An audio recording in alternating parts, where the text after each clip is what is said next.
This question lets me show off a strategy that I absolutely use on the current version of the SAT, and I highly recommend no matter which version you're taking.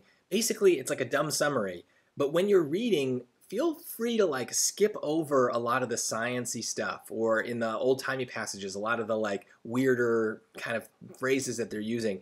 You're going to get the gist, and there's a lot of connector words that are way more important than the little science pieces that they're connecting. So watch what I pay attention to as I read this. Some studies have suggested that posture can influence cognition. Posture can influence cognition. But we should not overstate this phenomenon. So even just the but is just like, okay, maybe this isn't true.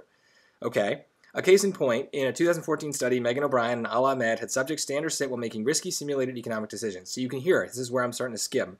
Standing is more physically unstable and cognitively demanding than sitting. Accordingly, O'Brien and Ahmed hypothesized that standing subjects would display more risk aversion during the decision-making task than sitting subjects did, since they would want to avoid further feelings of discomfort and complicated risk evaluations. But O'Brien and Ahmed actually found no difference in the group's performance. So they thought something, and the opposite was true. So this whole thing is just like dumb summaried as, I don't know, we don't know. We don't know, right? Could be true, could be false. We don't know. Let's look at the choices. It presents the study by O'Brien and Ahmed to critique the methods and results reported in previous studies of the effects of posture on cognition. Have they mentioned any previous studies? I don't think so. Nope, wrong.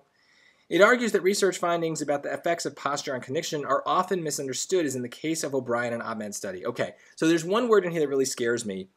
Often is very strong, okay? We only get this one instance of a study, so to say this happens often, I don't know if we can make that jump. I do like a lot about it, right? The misunderstood part maybe has something to do with kind of what we're reading, but I don't know yet. I would be skeptical of this choice. Let's look at C. It explains a significant problem in the emerging understanding of posture's effect on cognition and how O'Brien and Ahmed tried to solve that problem. No, there's no problem. The problem isn't in the science. The problem is that we don't know. We're getting different conflicting results from these studies. So yeah, this is a significant problem. That's really strong too. Let's get rid of that.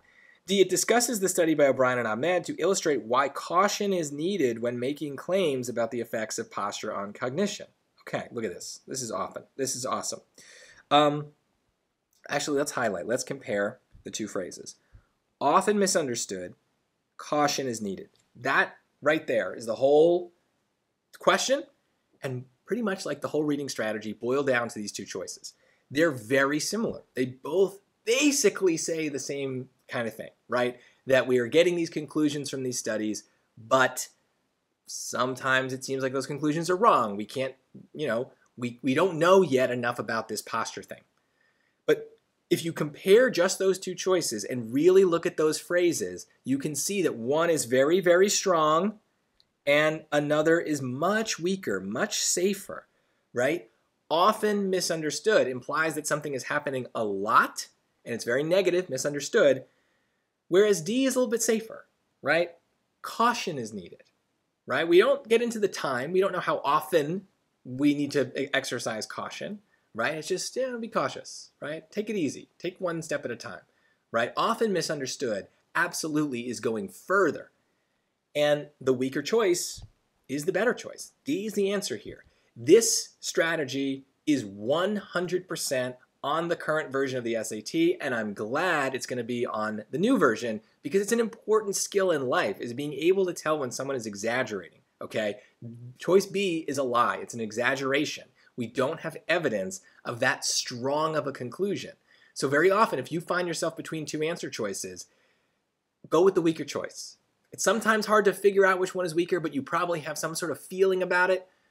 Just trust that feeling. Weaker choices are better. They're usually right because they don't overstate what's going on in the passage. Love this question.